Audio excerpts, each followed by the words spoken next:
Celebrating junior bowling, elevating junior bowlers. This is Prodigy Bowlers Tour. 18 kids were subjected to the most grueling qualifying round ever on Prodigy Bowlers Tour. We used a format they'd never seen before. It's called a Swiss. In essence, it works like this. The players are randomly drawn to determine their match play opponents in match 1 of qualifying. Then, in all subsequent matches, they're repaired, and each match is a position round, with first against second, third against fourth, and so on. Our bowlers bowled a 3-game qualifier this time. 30 bonus pins were awarded to a player for each match play victory. So if they could sweep their 3 matches, there was a potential 90 bonus pins available. So with that explanation, let's meet the 5 survivors who have advanced to the championship round today. Bowling in the 5th position is Josh. Josh's 1 championship on Prodigy came in the Best Ball Doubles Championship. He'll face our number 4 qualifier, Tristan. Tristan also has 1 title on Prodigy, having won the 7th frame sweat. The winner of that match will face our number 3 ranked bowler, Jacob. Jacob finished 3rd last week and is still looking to put his name on the coveted trophy pin for the first time. The winner of that match will advance to bowl our number 2 ranked player, Peyton. Peyton is making his first appearance on Prodigy Bowlers Tour today. Last year, he was the top U20 bowler in the state of Georgia. And the year before that, he was the Georgia State Youth Bowler of the Year. This guy is a strike machine when he gets it going. The winner of that match will advance to face our tournament leader, Charlie, our winner 1 week ago at the Taj Mahal Open. Charlie is looking to add another win to the 2 he already has this season on Prodigy. And that's our field today on Prodigy Bowlers Tour. Live on tape from Brunswick Zone Roswell, it's Prodigy Bowlers Tour, a series of unofficial, informal, and impromptu after-league challenge matches, staged by some of the most active youth bowlers from our program here, from around the Atlanta metro area, and from anywhere else if they want to come bowl with us. Here's how we winnowed the field from the original 18 who went to the starting gate. As I mentioned, a random draw determined the original match play pairings. At the end of match 1, Anthony had claimed the early lead following a strong 257 game, plus his 30 bonus pins for winning his match. Then we repaired them in position round pairings, first against second, third against fourth, and so on. Charlie got the best of Anthony, but Anthony maintained second place. But the big move in the second match was Peyton. A 268 in Game 2 and the 30 bonus pins he received for winning his match jettisoned Peyton from 9th to 3rd going into Game 3. Again, repairing into another position round, Anthony fell out of the top 5 in the 3rd game, while Josh climbed up from 7th to seize a spot in our stepladder finals.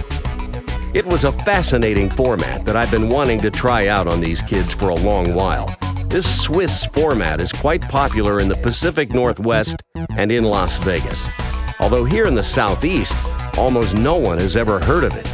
Maybe now that you know what it is, you might try it out sometime. It was a lot of fun.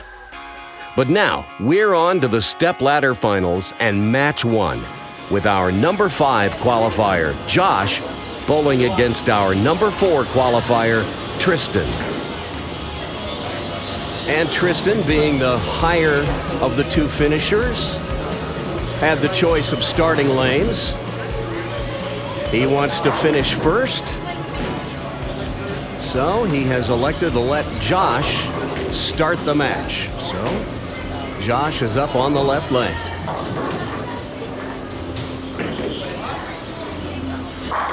No! It's like a dagger to the heart right out of the gate. Can't throw it any better than that. But he gets a ringing 10 to start. That's a fine how do you do. Takes his plastic ball, cross lane. And covers the 10.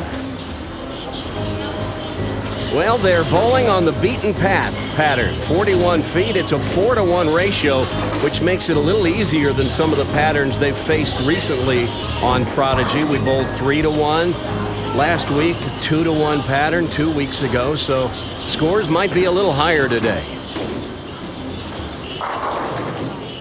And Tristan finds that light shaker zone and begins with a little mixer. The old tossed salad strike to start. Gotta like it.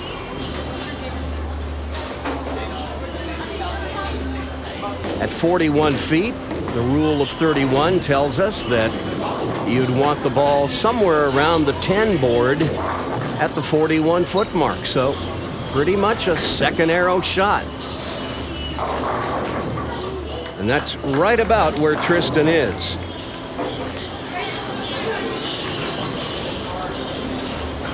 So a double to start.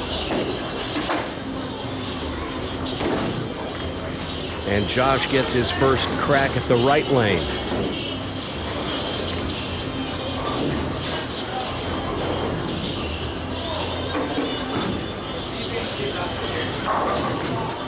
Ooh.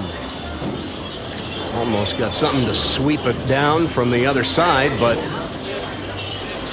not quite. Pretty good shot, though. Solid 4. Easy spare to begin. 10-pin, 4-pin. Yeah, welcome to bowling if you're a right-hander. You'll see a lot of those. Sometimes we call it the Highway Patrol. 10-4. Takes care of it.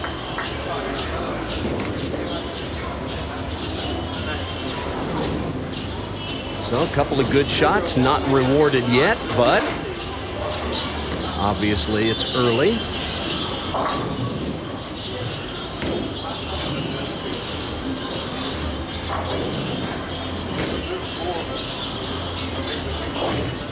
Put it right in the pocket the first time on the left lane.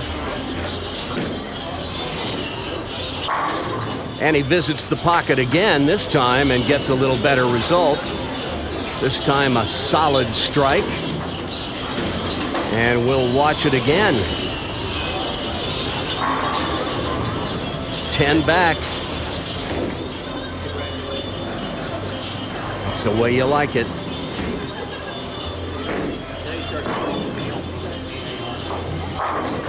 Oh, and up pops the devil. The 8-10. Well, let's see what happened. We'll watch this in super slow motion. Watch the ball. It enters the pocket in the right spot, but then watch how it deflects to the right. This ball is going to finish behind the 10-pin. It's not where the ball enters the pins. It's where it exits the back of the pin deck that usually gives you the most information about how well you threw it. When the ball deflects that much, he didn't catch it all. Just kind of missed it with his fingers at the bottom. And an open frame for Tristan, and now he's got a 3-pin deficit.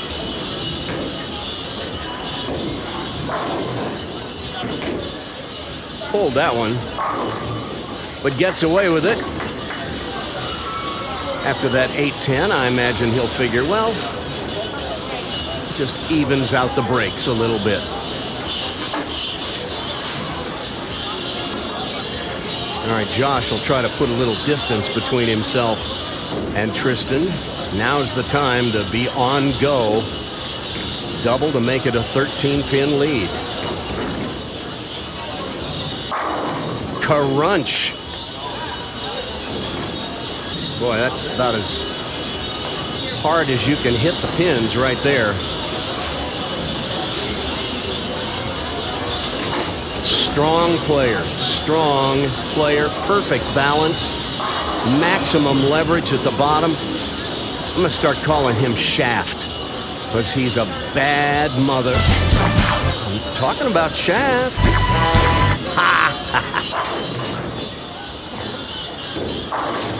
Oh! Well, now that strike is illegal in 17 states and the District of Columbia. We'll watch it again. Oh, he trips out the 4 and 9. I gotta learn that one.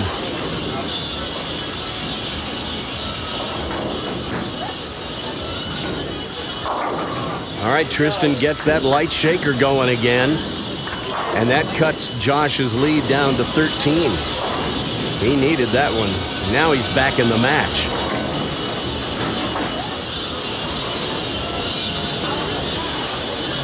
Tristan in good balance, too. Very rarely do you see these players falling out of the shot at the foul line.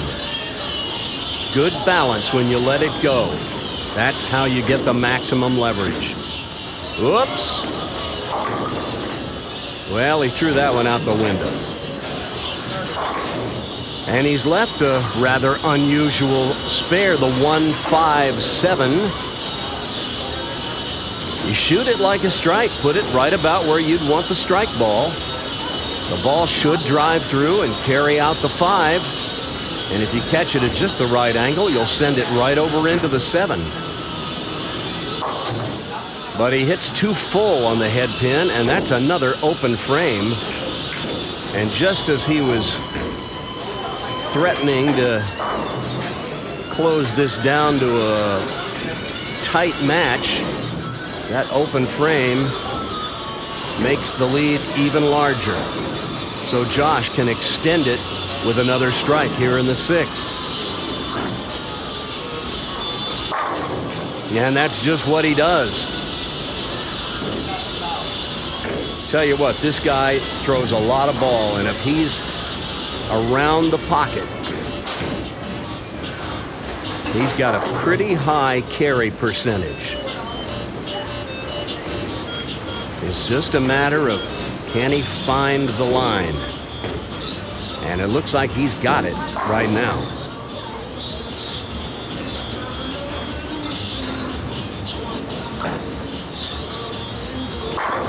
Oh, there's that wraparound 10 again. The ring 10, as we sometimes call it. Watch this.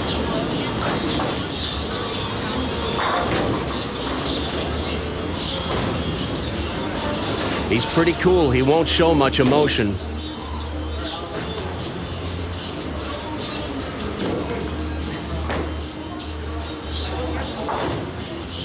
I know some players would leave a ring 10 like that. They'd be stomping around, feeling like the bowling gods owe them one. Not Josh. He just goes about his business. Leaves a 10 pin. He's like, okay, time to go make it. That's all you can do.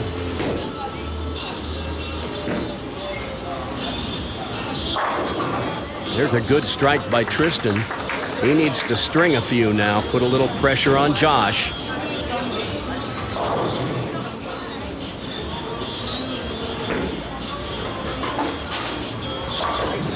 You know, except for that shot that he threw in the 6th frame, Tristan's game is really built for staying in matches. He doesn't throw many wild ones. Keeps it in play. He needed to carry a strike there, though. A little down and in shot that he plays is going to keep him in a lot of matches. It's going to make him very versatile on multiple patterns. Doesn't have the rev rate some of these other kids do, but that too allows him to play equally well on a number of different patterns. It looks like he's contemplating a ball change here for this spare. Or maybe he was looking for a piece of tape. Not sure. Something wasn't quite right. But he takes care of the 7 pin. But now he's running out of frames.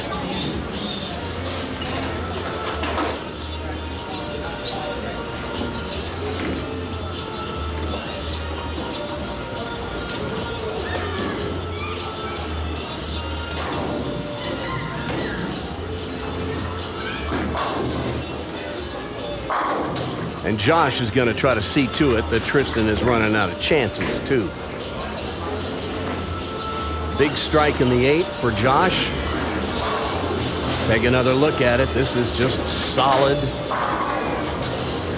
high flush. He throws a lot of those. As much ball as he throws, you'd think he'd play in the light pocket, play for the rippers. No, he just goes for the solid strike. There's a little half pocket shot. Didn't quite kick out the 10. It's almost inconceivable that someone who throws as much ball as he does could leave a weak 10. But he does, just like everybody else. It's part of the game. But he covers most of them. All right, Tristan. Possible 2-11. Josh would just need a few pins in the 10th frame to close it out, even if Tristan strikes out.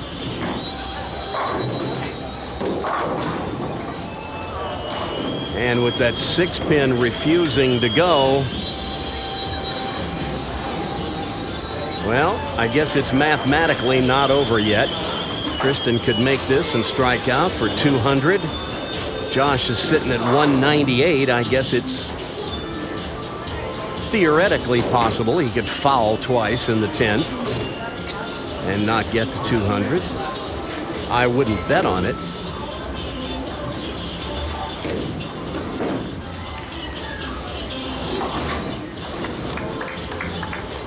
Tristan covers the 6-pin, but now his last chances are right here. He needs 3 strikes in the 10th. And he's taking a re-rack because he had no 8-pin in the rack.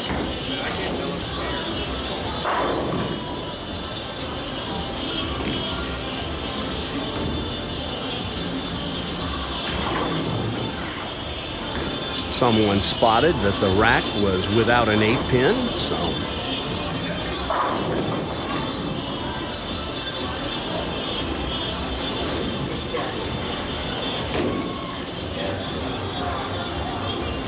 got to have all 3.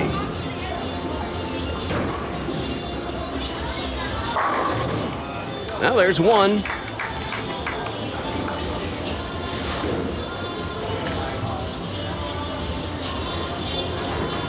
Now, even when the odds are long, you've got to go ahead and play out the string anyway.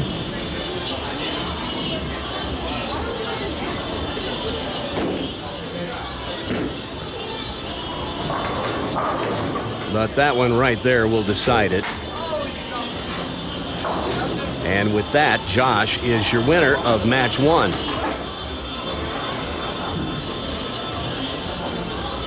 Well, a couple of open frames that split in the 3rd frame and the open in the 6th. As Josh was throwing a 4-bagger in the middle of the match. And that pretty much spelled the difference of this one.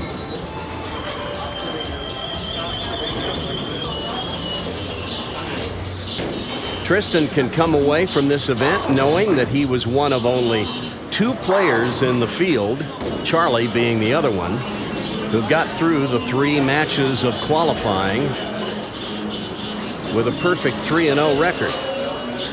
He won all 3 of his matches. But once he got to the stepladder, there's his first blemish on the card.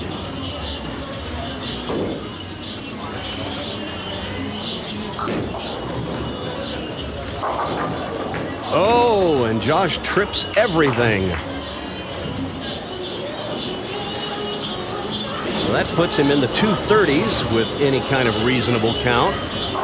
Take a look at that one again. He had the 4-7-10 up for a sec. Now he's just throwing his spare ball.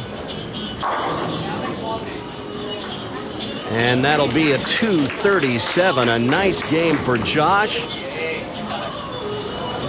as he shakes Tristan's hand. And it's going to be Josh who moves on to face Jacob in our next match when we return right after this.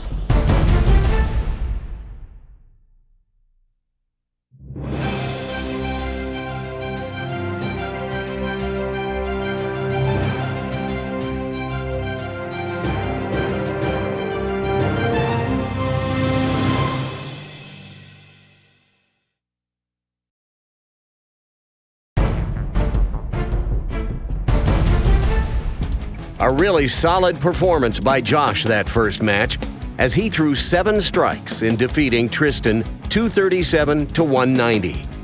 Tristan didn't bowl bad, he just wasn't able to string together more than a couple of doubles, and he made 2 mistakes, and that's all it takes, and you're out of here.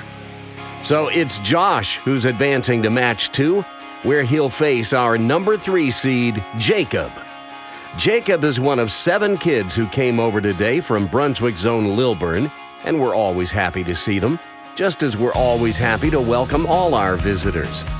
Speaking of visitors, today we have a couple of spectators in the audience as Aaron Milholland and his wife Connie drove down all the way from Knoxville, Tennessee, just to see us record the show in person. That's about a 3.5-hour drive one way. They're obviously big fans of the show and also donated to our GoFundMe fundraising campaign that paid for the Sony camcorder that we've been using these past few months on Prodigy, as well as the new camera stand that we expect to take delivery on this week, as we plan to use it next Saturday when we take the show on the road, as we'll be taping next week at AMF Woodstock. But right now, we turn our attention to this next match, as I would expect these two to give us quite a show. Both players with powerful strike balls, and neither player is prone to making big mistakes. So strap in, kids. This ought to be a good one. Jacob wants to finish last, so he will start the match. He had the choice.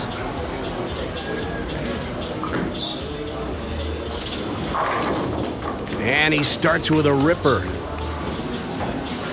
That'll send a message right out of the box that he came to play. But Josh, not a player you're going to intimidate.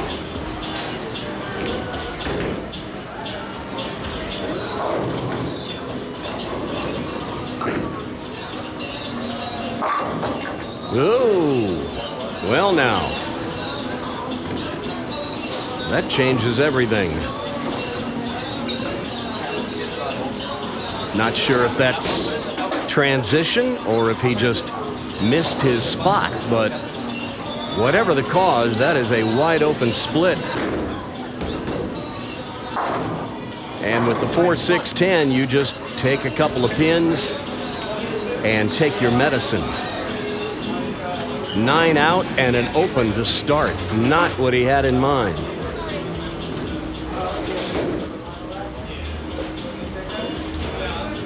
But Josh will regroup in a hurry.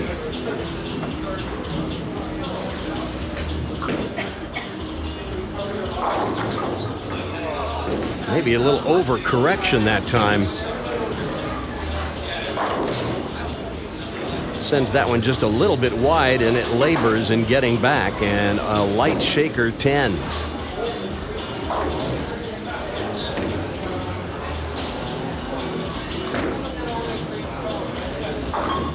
But he covers it, so he's on the board.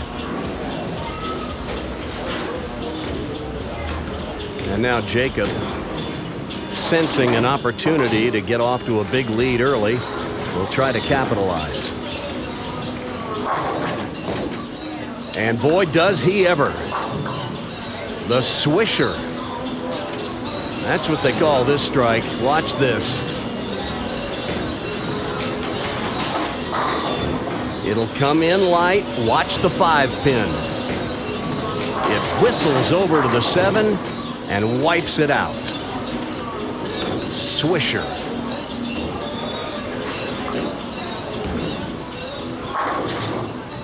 And he slaps out the 10 for good measure in the third, and that's a turkey. Let's take a look at his 6-step delivery. The only thing I wish he would fix is that last step. I wish his slide foot was perpendicular to the line instead of pointing to the right. Loses a little bit of leverage when his foot is like that, although heaven knows he gets plenty on the ball.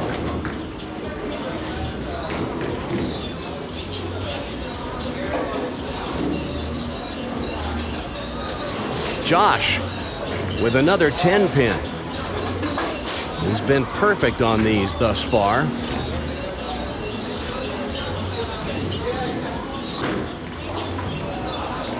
Oh my goodness.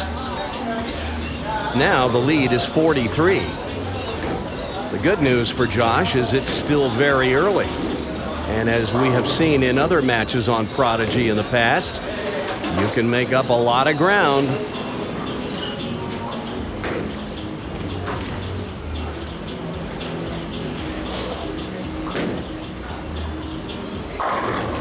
There's a ripper.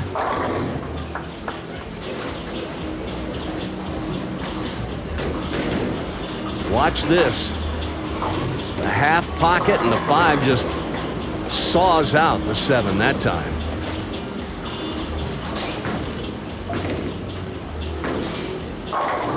And Jacob's got one just like it.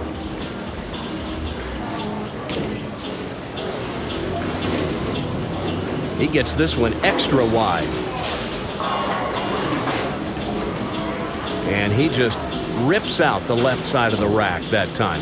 The lead is 53. And that time, it doesn't quite make the corner, and he leaves a weak 10. We'll watch this in slow motion. Watch the ball deflect to the right, and it finishes behind the 10-pin. And as I mentioned earlier, if you pay attention to where the ball leaves the back of the pin deck, it'll tell you all you need to know about how well you threw it.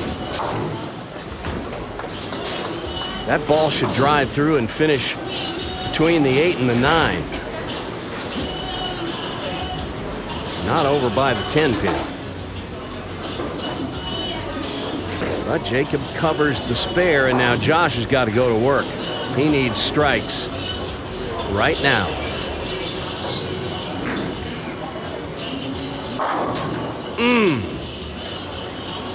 Good ball, just a little high. Solid 4.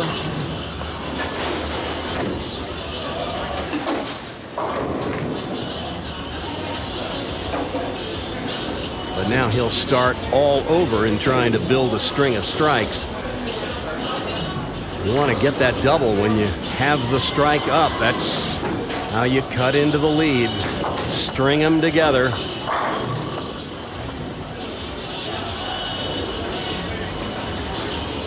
Spares aren't going to help much when you're down 52.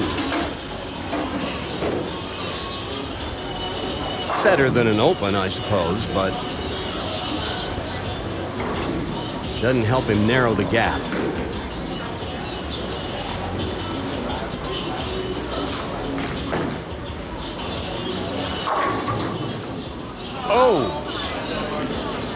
Oh my goodness. Well, it seemed like that one could have gone, but when it rains, it pours.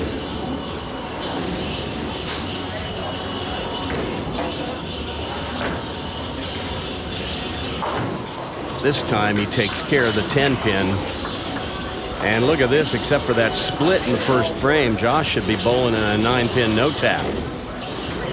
Although even if he was bowling in a 9-pin no-tap this match, he'd still be trailing.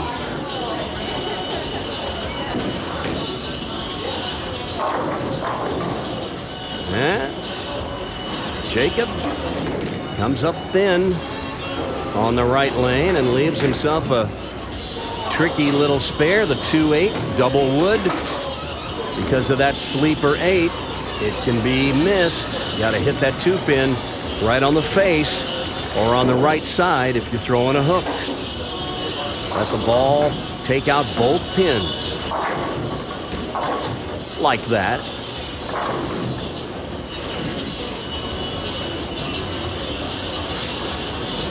That's why I always recommend throwing a ball that hooks at double wood. It gives you more area you can hit. You've got the face of the 2-pin and the right side of the 2-pin. Oh, look at this. The ball goes through the nose, the 3 falls down, and Jacob is left with the unusual 9-10 split. Gotta fit it right between them. Oh, he double dribbled it and still got it.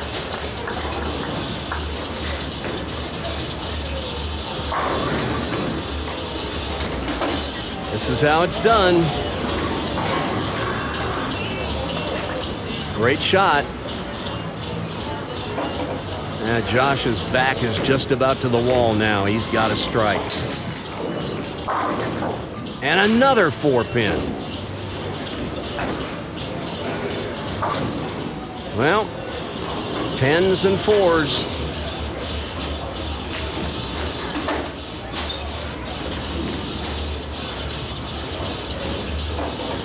The right-hander's nemesis in this game.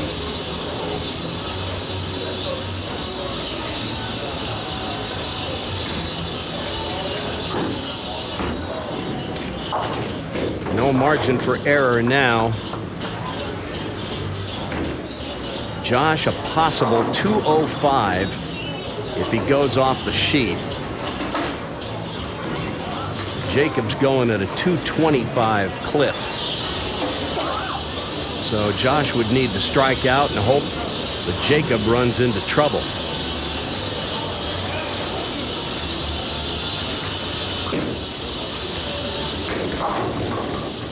But instead, it's Josh who sends it wide. Another 9 count. He keeps that record intact. For all the good it does him. Leaves a simple spare, but his chances are drying up this match.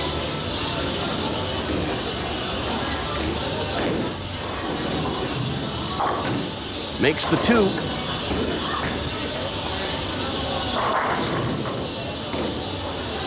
Now Josh's possible score is reduced to 194.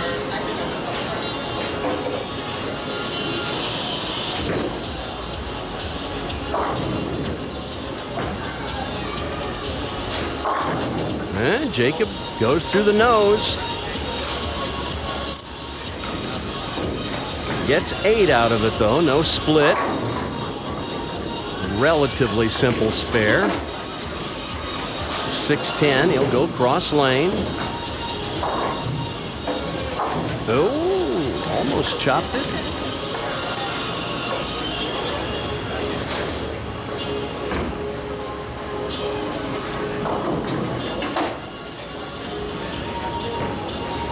But now a mark here in the 9th would just about end Josh's chances. But instead, Jacob leaves a wide open split. Well,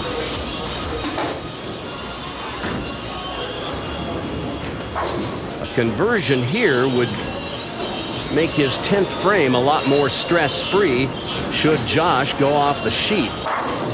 Oh! He overcut it. That's an open frame. The lead is now 35. Now look, Josh can only get to 194. So even if he strikes out, Jacob is only going to need 6 pins to win.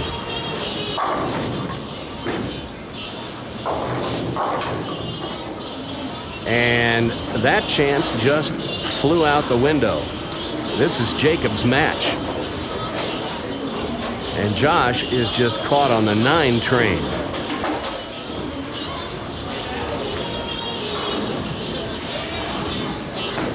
Well, a few of those 9s weren't really close to being strikes. A bunch of them were, but a couple of 2 pins.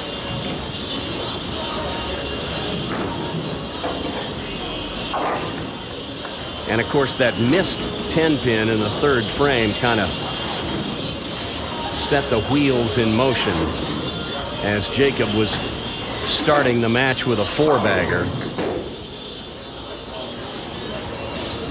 And it just wasn't to be for Josh this match.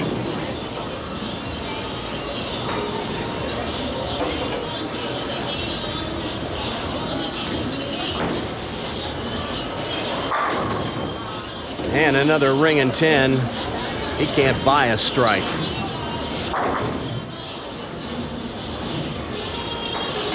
It's hard to believe that somebody who throws as much ball as Josh does can go through a game with just one strike when he puts as many balls in the pocket as he does. Funny game.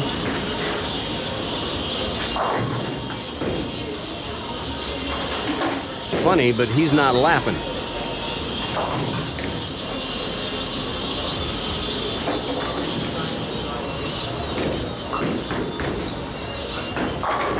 Well, of course he strikes on the fill ball. That's just one of those things. It happens to all of us. Just can't buy one, and then when it doesn't matter, they come pretty easy.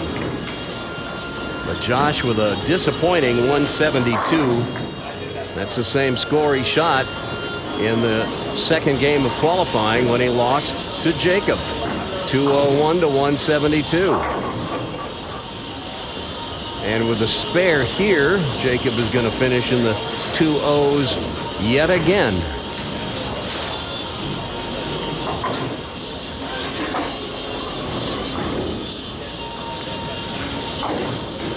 .209 if he throws a strike on the fill ball.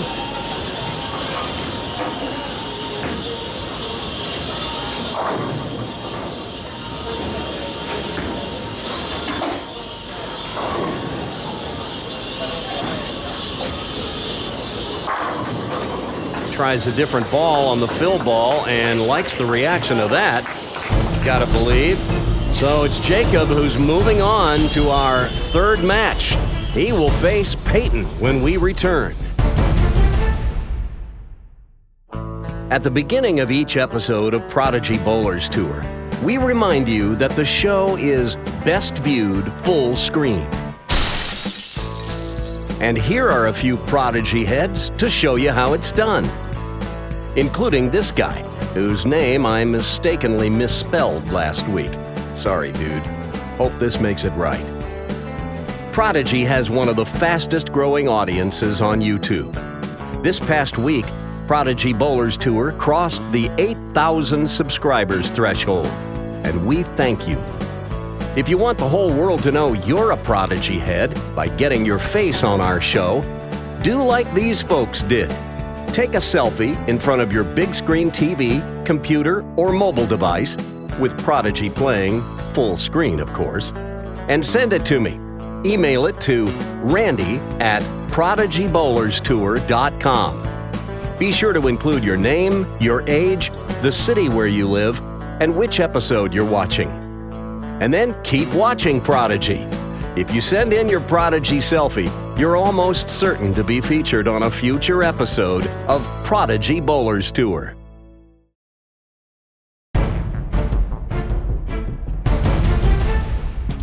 Well, Jacob got off to a fast start with a four-bagger out of the gate, while Josh made a couple of mistakes early. And the rest of the match, Josh just couldn't buy a strike. 6 9 counts in a row from frames 5 through 10, and Jacob was able to just coast to the finish line. So Jacob advances to match 3, where he'll face another product of Brunswick Zone Lilburn's youth program, Peyton. These two can really make the pins dance. I expect some explosive scoring this match. Ceremonial handshake to get things started. Peyton wants to finish first, so he's sending Jacob up to the left lane to get things underway.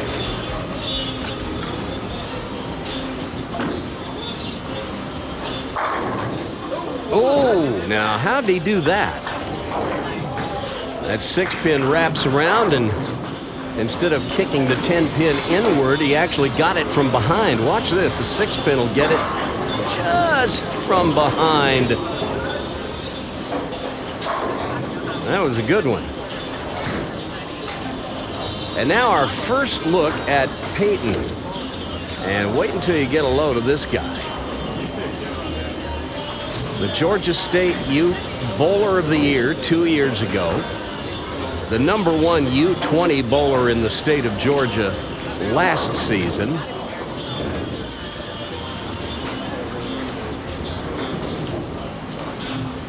He's very deliberate.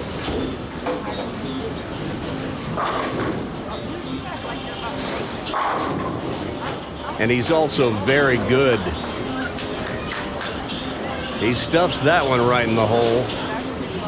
And we're even. These two met twice during qualifying. Now, as I mentioned at the top of the show, the Swiss format means we randomly draw pairings for the first match, but then after that, each successive game is a position round. And, well, they drew one another at random for the first game, and then the position round had them facing one another in game 3. They split 1-1. Jacob got the first game, Peyton won the third.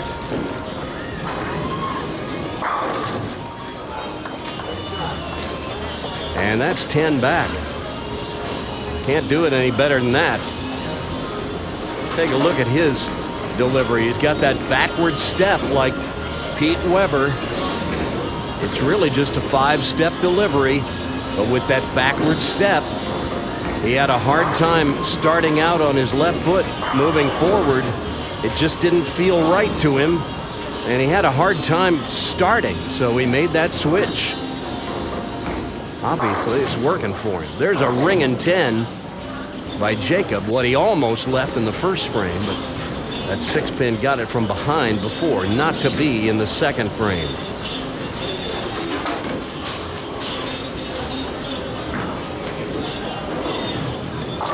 But he covers the single pin spare without an issue.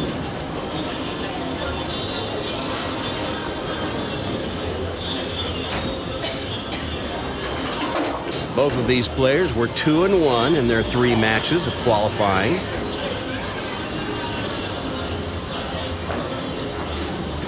Yikes. That one was wide of the mark. And he's got a 2-pin. These two both products of the youth program at Brunswick Zone Lilburn.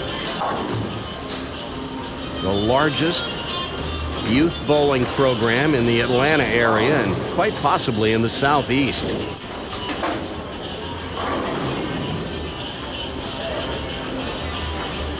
They do crank them out there.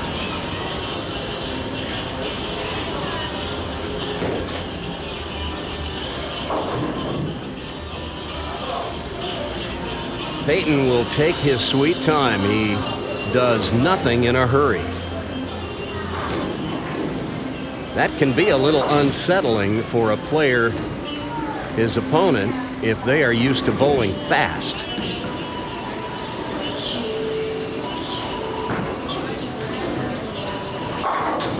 And he shreds the rack in the third frame and has a turkey to start. And with that, he extends his lead.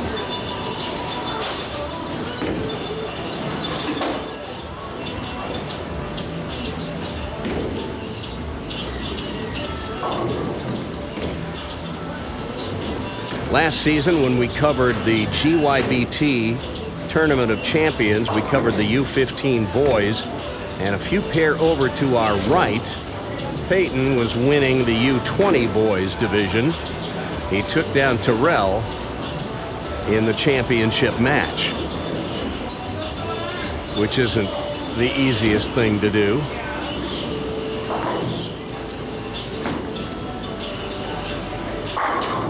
How about a 4-bagger to start?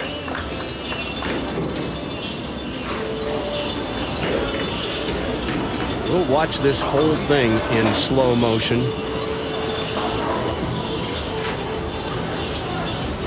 Watch how he gets the pins to fall down horizontally.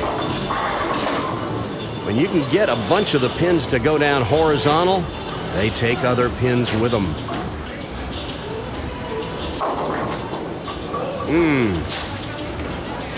A break for Jacob. That could have been a wide open split.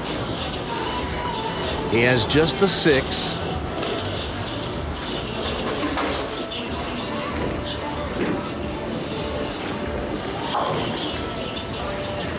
He's getting a little bit of his own medicine that he dished out on Josh in the last match, when Josh was unable to get any strikes. 9-9-9. And this time, Jacob goes high and leaves the 3-10 baby split. Here's how you make it. The ball will take out both pins. If you hit the 3 pin on the right, the ball should deflect over into the 10.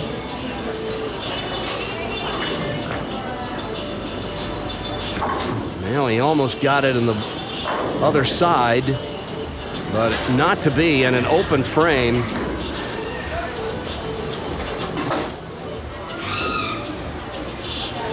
Tell you what, you find yourself in a match against somebody who's stringing strikes and they're just looking like they're a machine. It can be unsettling. Make you squeeze the ball, try to fit them into the pocket instead of just freewheeling. And that may be the dark place that Jacob is in right now. Peyton going for a 5-bagger. And another solid pocket hit. Pins have no chance when you go through the rack like that.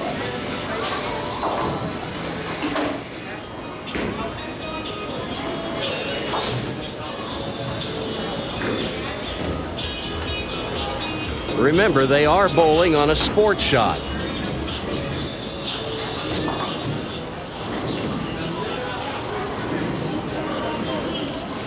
Not as difficult a sports shot as the one they've faced the last couple of weeks on Prodigy Bowlers Tour, but a sports shot nonetheless. And Peyton is making it look easy.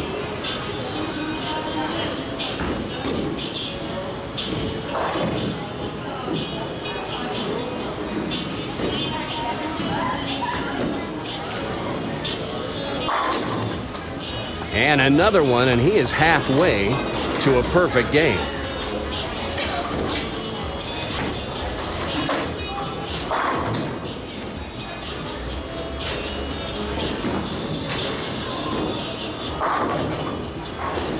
And you see Jacob throwing his hands up in frustration. Watch his reaction. What do I have to do? I know the feeling. There's not a bowler alive who doesn't relate to that.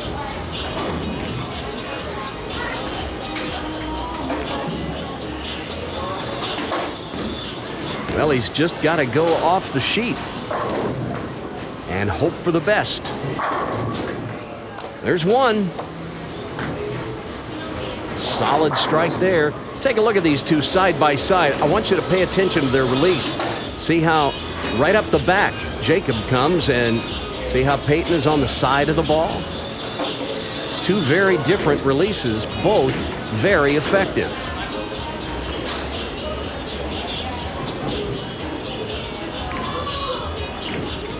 Peyton, a little more axis rotation. That is especially handy on hook and lanes. He can get the ball to scoot down lane and then make a big turn.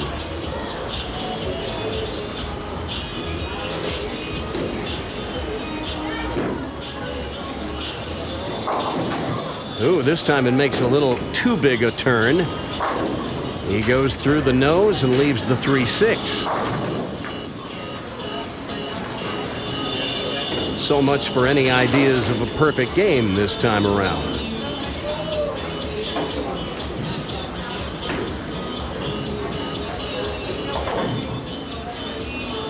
Now, Peyton is wearing a shirt. Says he's a member of the Lousy Bowlers Club.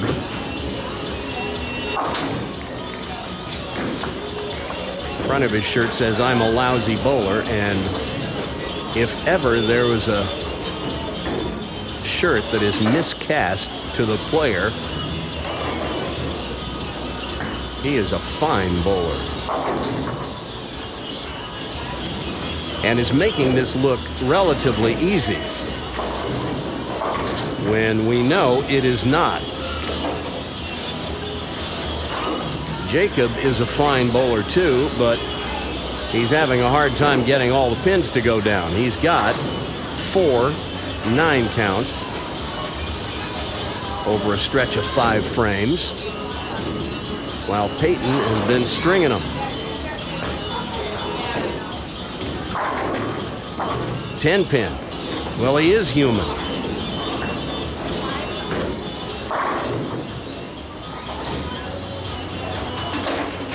Goes to the rack on the adjacent pair of lanes for another ball. This looks like a urethane ball. Pretty sure this is a pitch black.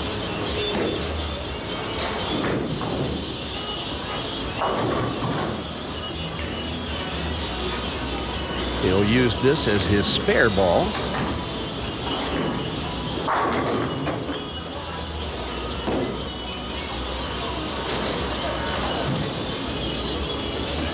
If you look up the word unhurried in the dictionary, you might find Peyton's picture.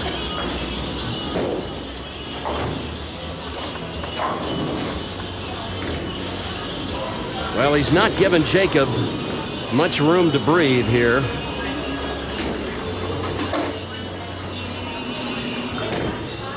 Jacob's still got a possible 225.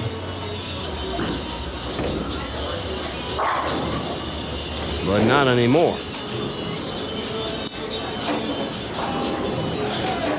Well, we saw him leave the 310 a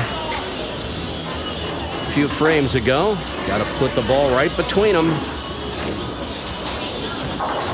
And this time he shows us how it's done.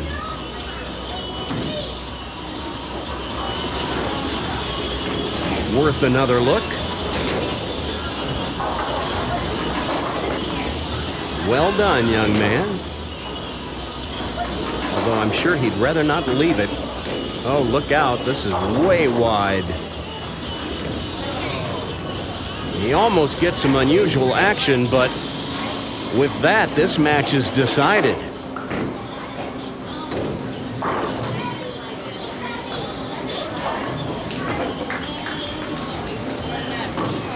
Oh, my goodness. Well, didn't really matter. But that is the picture of frustration right there. It will be another third place finish for Jacob. He finished third last week on Prodigy. Third is nothing to sneeze at, especially when you got a bunch of good players in the field. But I know he's hoping for more. But he ran into a buzzsaw today. Peyton starting with a 6-bagger, while Jacob was trying to find the magic. And it was elusive.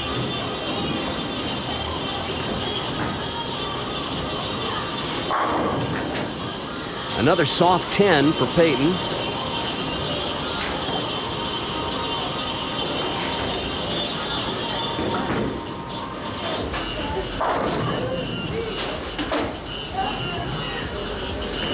Well, I will tell you that next week, February 3rd, we will not be taping Prodigy Bowlers Tour at our usual location, Brunswick Zone Roswell. They have a special event scheduled on Saturday afternoon, and we couldn't guarantee that we'd be out of there by the time that event was scheduled. So we're taking the show on the road Saturday. We'll be over at AMF Woodstock. You want to join us? That's February 3rd, right around 12:30 in the afternoon. Spare in the 9th for Peyton. He just doesn't look like he is the least bit concerned or like he hasn't even broken a sweat.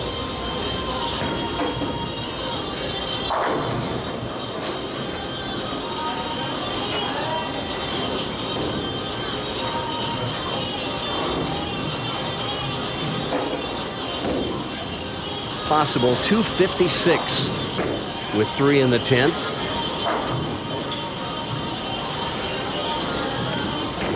He shot 268 the second game of qualifying and missed on his 11th frame strike attempt, or he would have been in the 270s.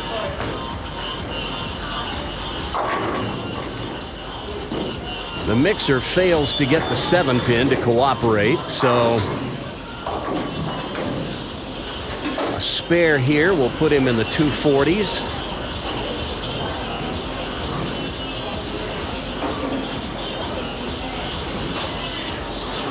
Even with the match socked away, he takes his time.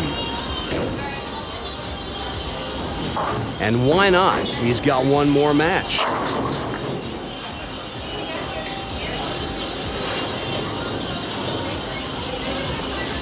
I suspect Charlie is going to have his hands full in the championship match coming up. Charlie practicing off to our left, staying loose. I don't care who he's bowling. Charlie is always supremely confident.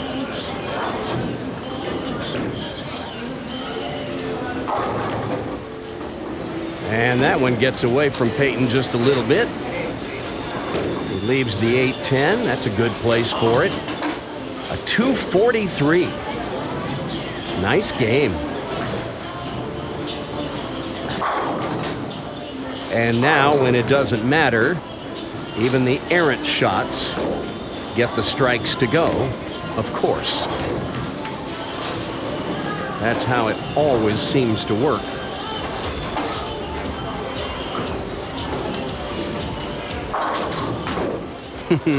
See what I mean?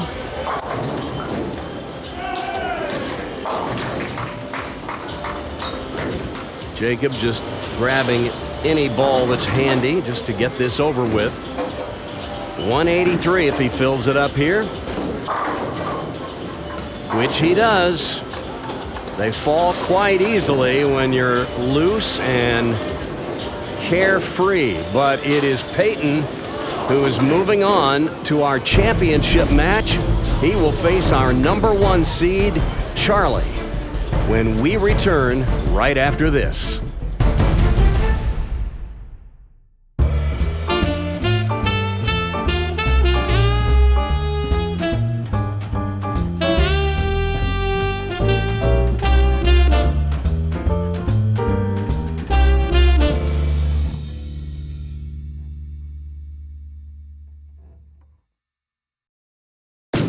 Strike or no strike. Yes, it's that wacky game show, Strike or No Strike, where you play against the pros. Here's how it works. In each of 10 frames, you'll be presented with 2 bowlers, one on the left lane, one on the right. You guess if each player will make a strike or no strike. Guess them both correctly and mark yourself down for a strike in the frame and chalk up 30 points. Guess one right and one wrong, and you make a spare in the frame. Add 20 points to your score. Guess wrong on both players, and you've made an open frame. 10 points. Ready? First frame.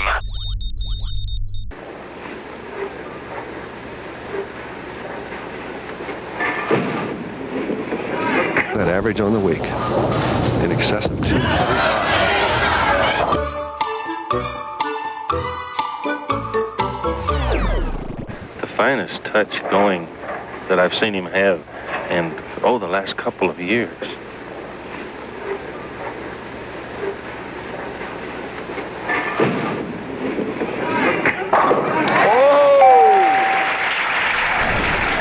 Average on the week in excess of 225. Oh, Brooklyn, but he gets it. Rather be lucky than good. Second frame.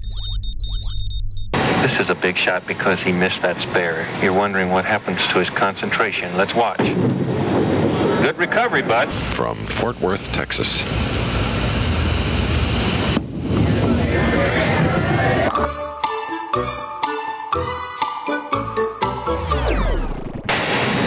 This is a big shot because he missed that spare. You're wondering what happens to his concentration. Let's watch. Good recovery, bud. Oh, again on that 10. From Fort Worth, Texas.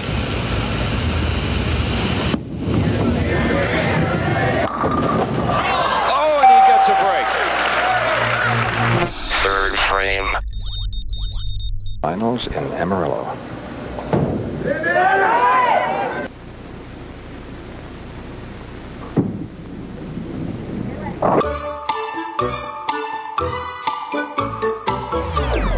Finals in Amarillo.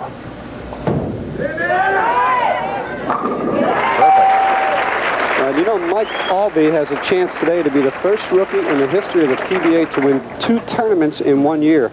And this is how he plans to do it, right here. Well, we have about 8 or 9 regular touring left-handers now.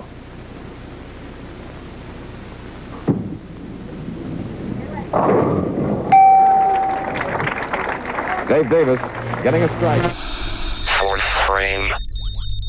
1 pin separating. He can take the lead.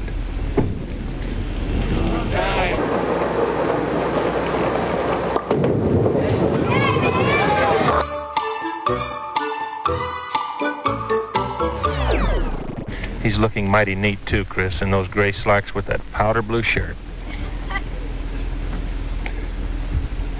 1 pin separating. He can take the lead.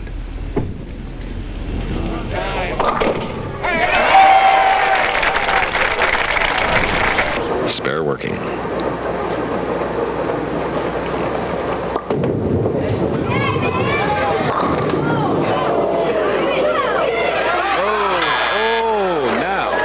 Does not count, Chris. The machine touched it, so it has to be set up on the 10-pin spot. That's the rule. Fifth frame. Now he wants to double.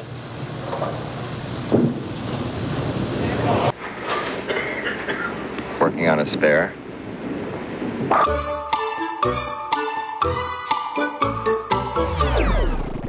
Now he wants to double.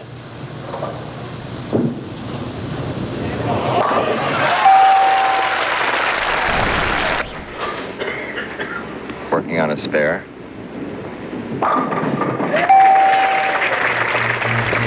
Sixth frame. Watch the gliding motion.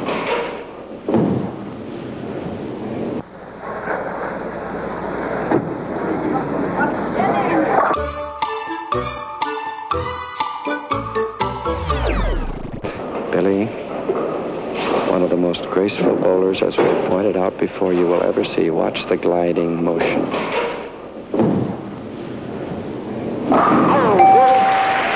Just beautiful. Allen's lead cut to 3 pins. It was 33 just a moment ago, down to 3.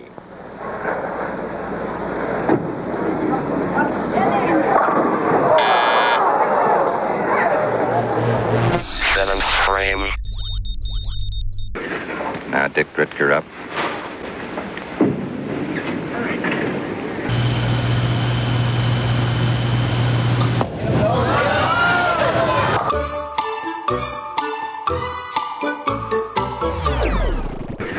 Now Dick Dritker up.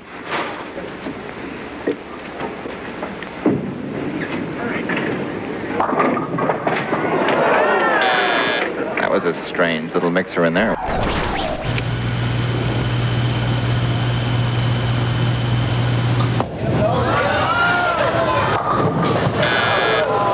Crossing over and leaving a 5.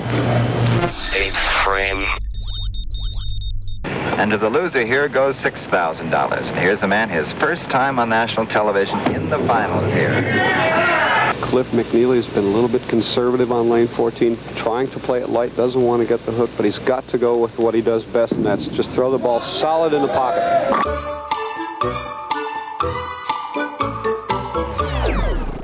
And to the loser here goes $6,000. And here's a man, his first time on national television in the finals here.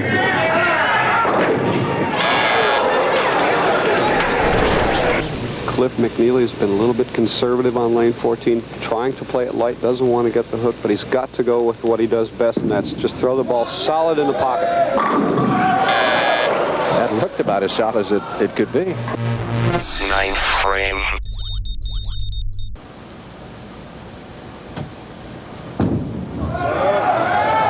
Jim Steffen is shooting the 6th frame, working on a spare.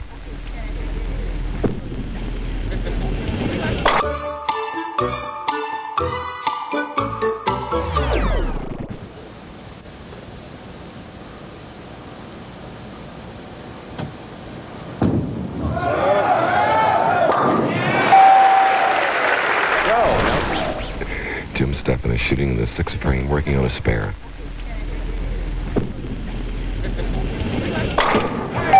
Very good speed. Beautiful, Billy. 10th frame. Right now, he can take the lead in the biggest tournament of his life, 8th frame. He trails by 1.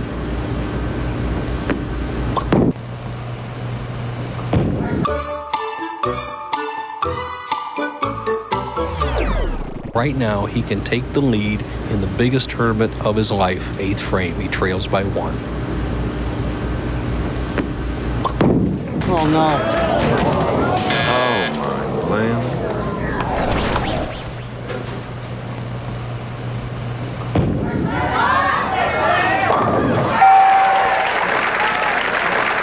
Game over.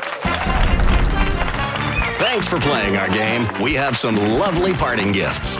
Join us again next time for Strike or No Strike. Strike or No Strike is a Goodman-Todson production in association with the Bowling Oldies Television Network.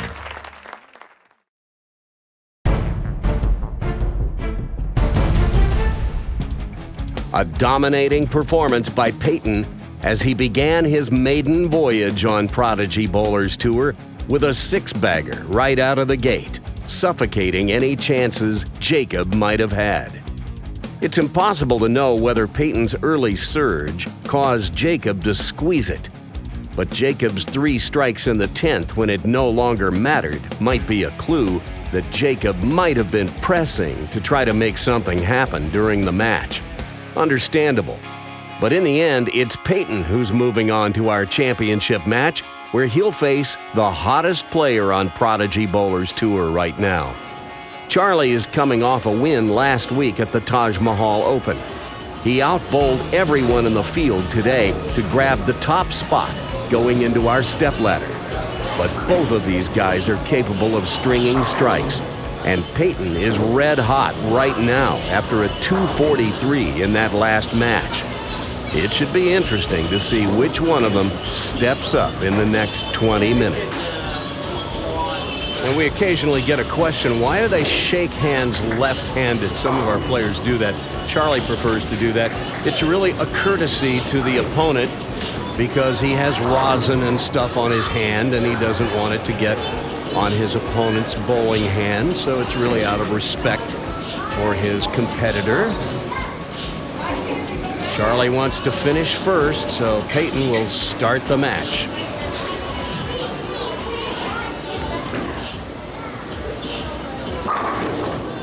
And that looks very familiar. He starts just the way he did in that semifinal match against Jacob.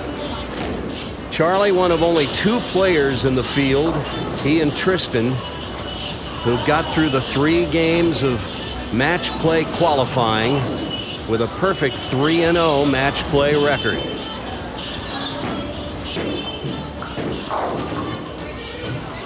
But that first ball comes up a little light and he leaves a 4-pin. A little unusual pin action. You don't usually leave a 4 on a light hit, but Charlie likes to do things differently.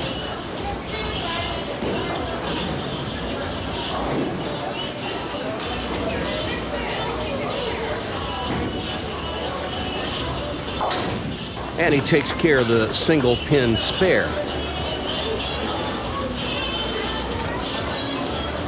Well, Charlie, of course, the player who won the coveted trophy pin last season when we gave it to the player who won and therefore signed the pin most often during the season. We're doing it a little differently this year.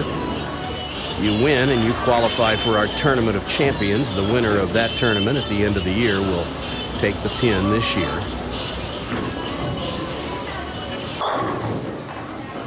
And he goes high with that one, leaves the 3-6. But Charlie already with 2 wins this season, putting him within a couple of wins of our leader on wins this year, Christian, with 4 so far.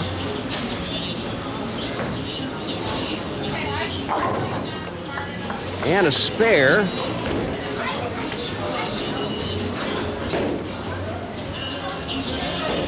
As Peyton steps up on the right lane.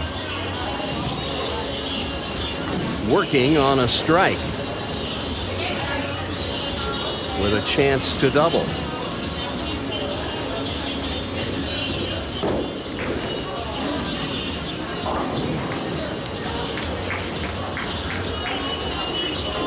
This 18-year-old, very mature game.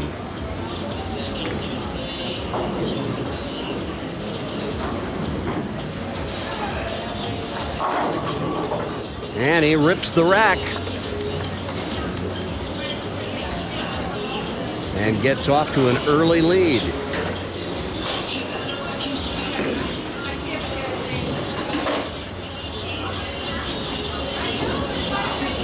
I like it so much, let's look at it again. This time in slow motion. Playing inside the 4th arrow. Gets the ball to turn the corner and shakes him up.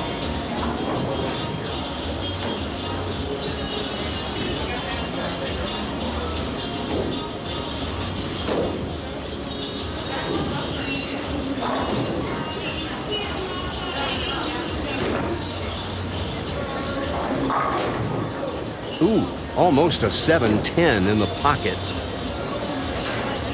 Gets a messenger to get rid of the 10 pin, but the 7 stubbornly refuses to go. Both of these two players get the ball into just a beautiful position at the top of the swing, and you can really see them wait on the ball. Something we teach a lot with the young people. Just you get the ball to the top, you just got to let it fall. Don't pull it down, just let it drop. You gotta wait for it. And these two guys are about as good as I've seen in youth bowling. You can really see it in their game. They get that ball to the top and it's almost like they drive their hips down, and that kind of brings the swing down.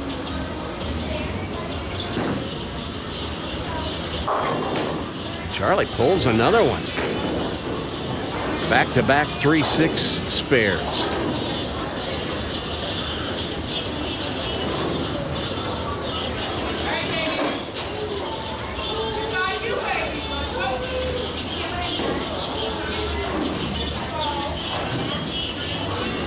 I was talking to Charlie between the matches, and he seemed very confident.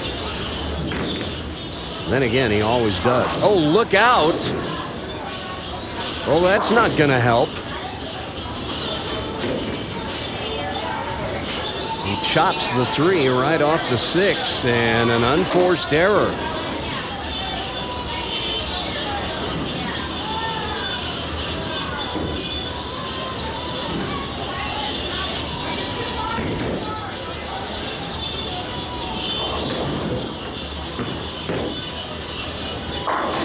There's a good strike. Trip 4. Charlie usually very dangerous when he can play this down and in shot. We saw him do that last week with great success. Here it is again. He's just playing right up the 2nd arrow. Ball will come in a little high. 2-pin trips the 4.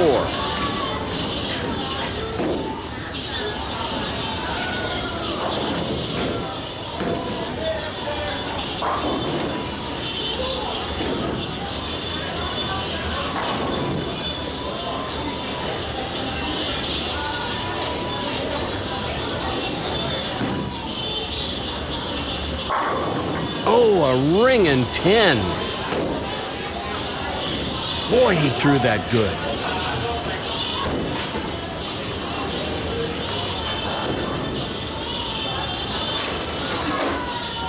It's surprising when this guy doesn't strike.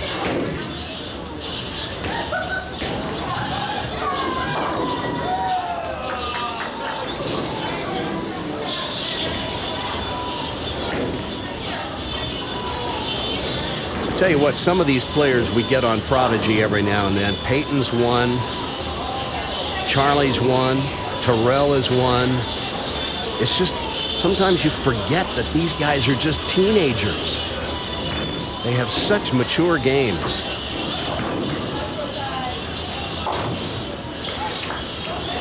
He just comes straight up the back of the ball and throws it straight at those right corner spares. I love that technique.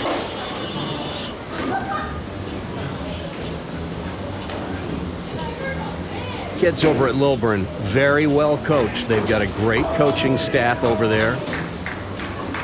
That's why a lot of the kids bowl there. The fact that it's such a large program and they got a lot of good coaches. Well, we've got good coaches at Brunswick Zone Roswell too.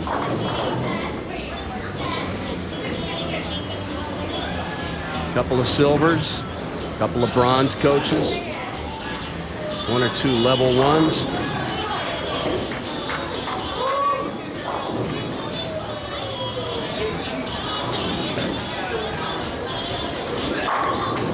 There's another one of those strikes where he gets those pins going down sideways and they just sweep off the other pins. But now Charlie, with the strike working, he needs to put another right behind it, cut this lead down to 13 and get back in this match. Just like that.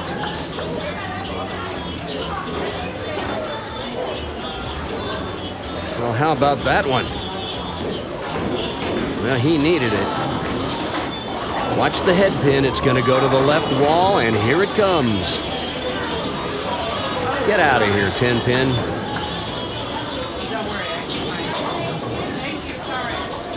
And now if he can get one more right here, get this match down to a 3-pin difference,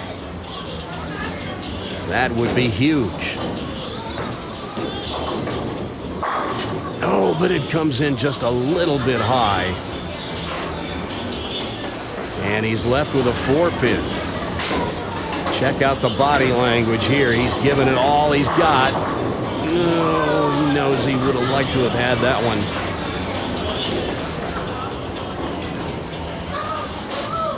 Simple spare. Oh, but he makes it look more difficult than it is. And he whiffs the 4. An unexpected mistake. And now that's 2 opens in 6 frames. Both unforced errors. And you can't give Peyton openings like that.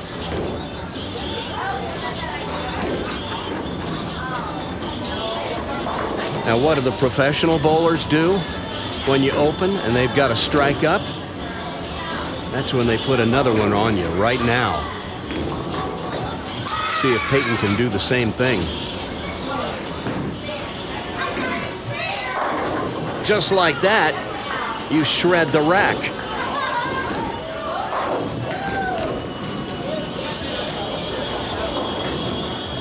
And now that lead is 36, and we'll take a look at these guys side by side. 2 very different approaches, both very effective. Charlie with a little more ball speed. Peyton lets that ball work.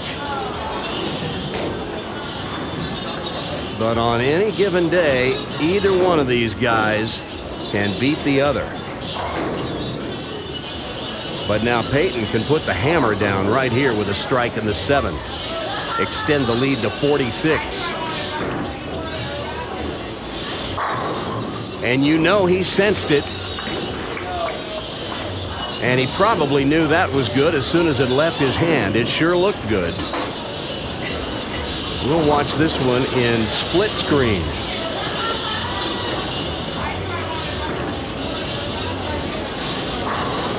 Perfect strike and a little hand clap. That's about all the emotion you're going to see from this guy. He is a cool customer.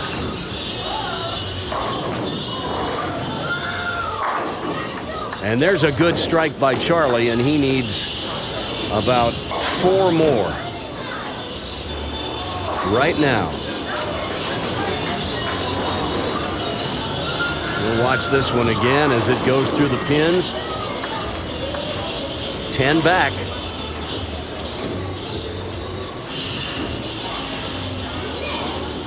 All right. He can't afford any more misses. There's a wall shot, and Charlie will take it. That cuts the lead to 36, but now he needs Peyton to take his foot off the gas.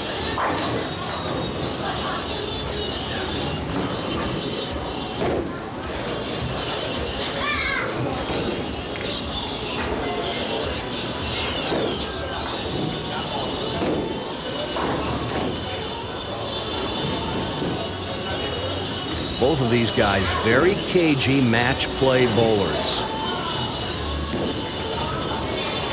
When they get an opportunity, they usually take advantage.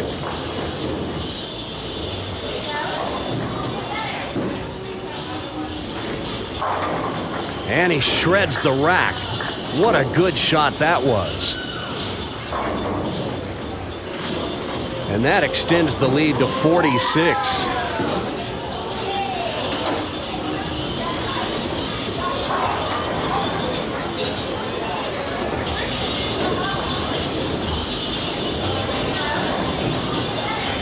Watch his reaction to it.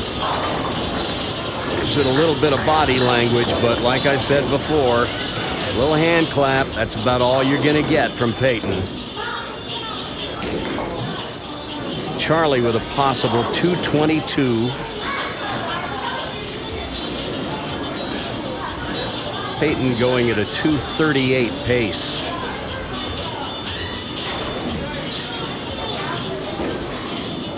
Charlie needs a little help. Peyton doesn't look like he's going to give it to him.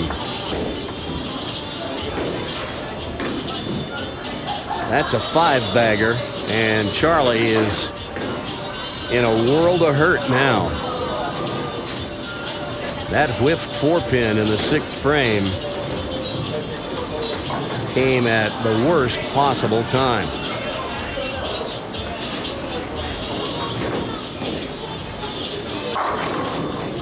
And now a soft 10 prevents him from even having a chance. And with that, this one's decided.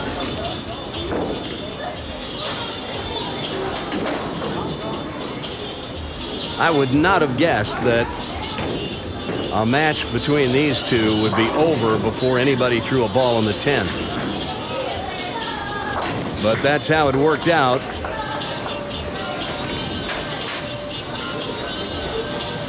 Well, we didn't really have any close matches today. It just wasn't meant to be. But we have seen some terrific bowling. It's just we only saw it from one player in each match.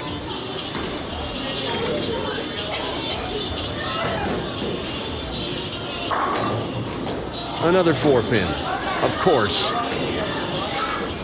Well, not that it matters.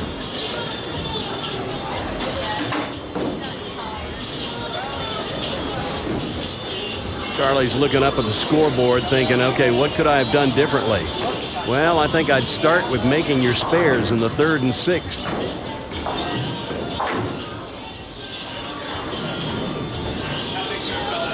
If he gets that 4-pin to go in the 6th frame, he picks up 32 pins.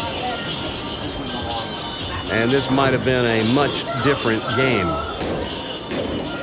You cover the spare in the 3rd, then you're looking at about 43 pins overall, and this is definitely a different game in the 10th frame.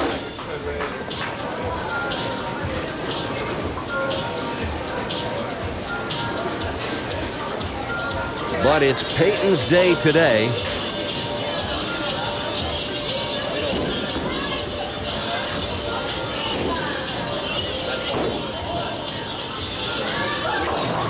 Possible 268.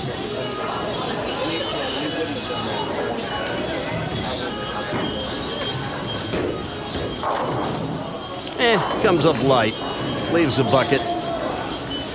Once the match is in hand, little intensity falls off. Understandable.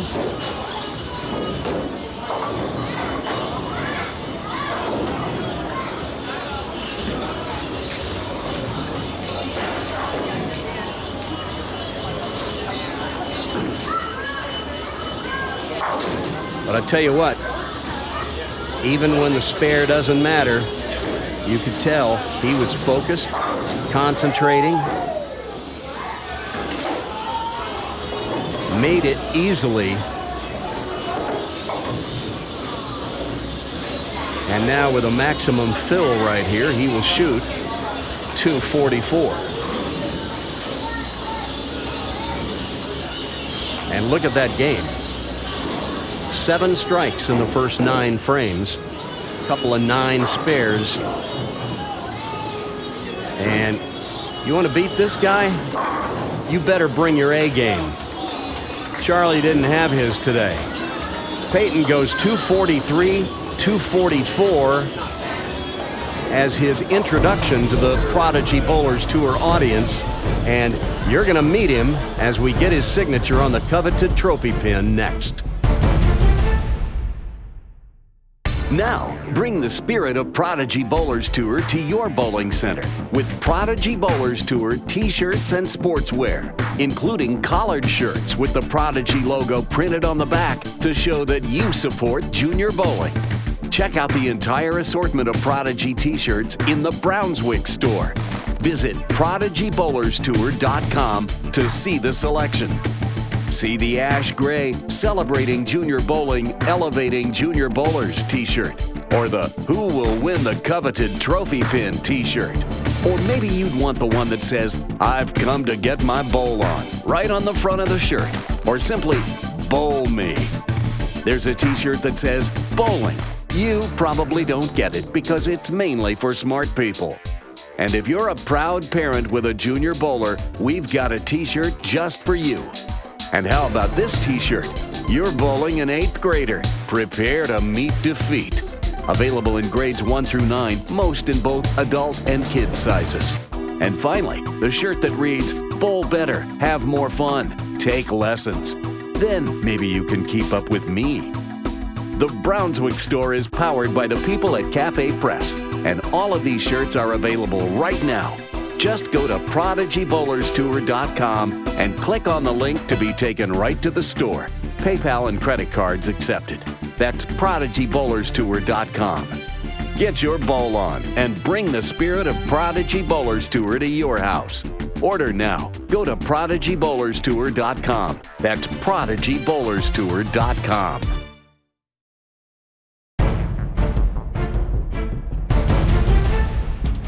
So, another first-timer on Prodigy Bowlers Tour walks right through to the winner's circle as Peyton knocks off Jacob and then Charlie with scores of 243 and 244.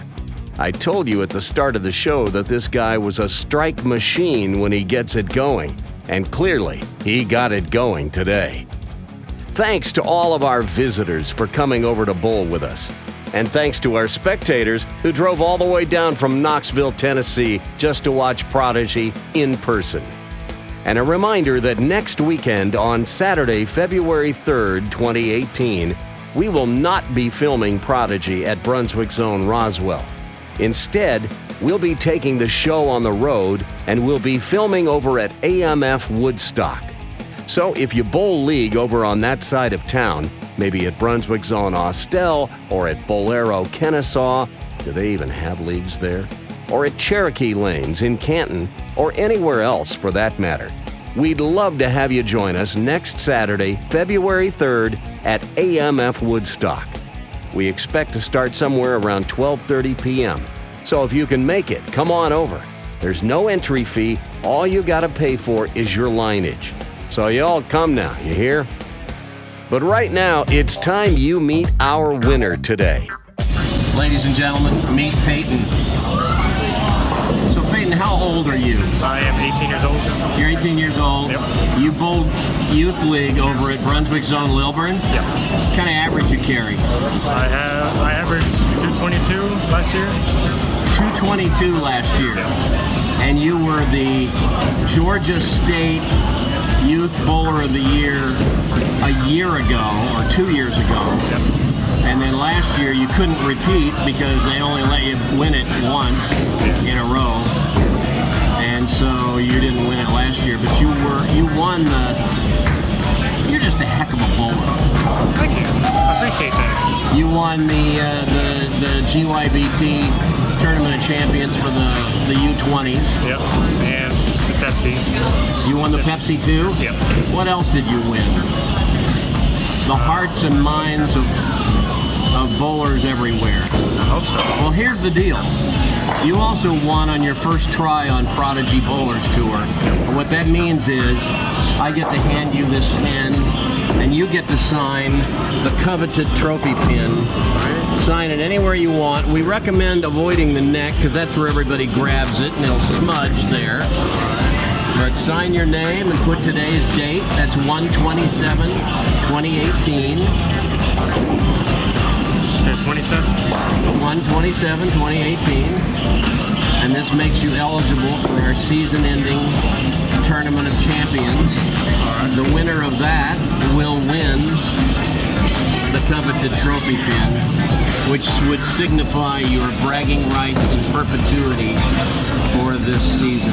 All right. Did you have fun today? Yeah, it was fun. Yeah? A lot of fun, yeah. You bowled great, man. Thank you. I'm so glad we got you over here. Yeah, I've been trying to for a while, but college. Yeah, indeed. Well, thanks for coming and congratulations. Thank you, I appreciate it. News from around the world, across the nation, and up your alley. This is Prodigy Breaking News. This is Randy Rerack in the Prodigy Bowlers Tour newsroom. It was a big weekend for youth bowling as the Georgia Youth Bowlers Tour, or GYBT, held its annual tournament in Tallahassee. And Prodigy regular Brandon Rassiopi, known as Little B, came away the winner in the U15 boys division. The GYBT's next tournament is this weekend on Sunday, February 4th at Stars and Strikes in Dallas, Georgia. This past Sunday, January 28th, the day after we taped the show you're watching, a new tournament series, the Top Dog Junior, made its debut in the Atlanta area, and a number of Prodigy regulars fared quite well. In the boys 15 and over division, Josh Donahue took top honors, defeating Terrell Ingalls in the final match. In the boys 14 and under division, Bryant Griffith defeated Joshua Collins in the final match to take first place. In the girls 15 and over division, Emily Reddick took first, while Glory Harmon was runner-up. And in the girls 14 and under, Annalise O'Brien won first place, and Sabrina Livingston finished second. One of these days, we'll get some of these girls to come bowl with us on Prodigy. Also, high game awards were given out for each of the 4 games bowled. In Game 1, the winners were Matthew Bruce and Kara Freeman. And in Game 2, the winners were Matthew Bruce and Tajuana Robinson. The Game 3 winners were Charlie Bostic and Dawson Stewart. And in Game 4, the high game awards went to Logan Fossum and Tajuana Robinson. Also, Bowl for Life scholarships were awarded to Logan Fossum and Faith Roper. Congratulations to all these youngsters, especially our Prodigy regulars. You're all prodigies to us.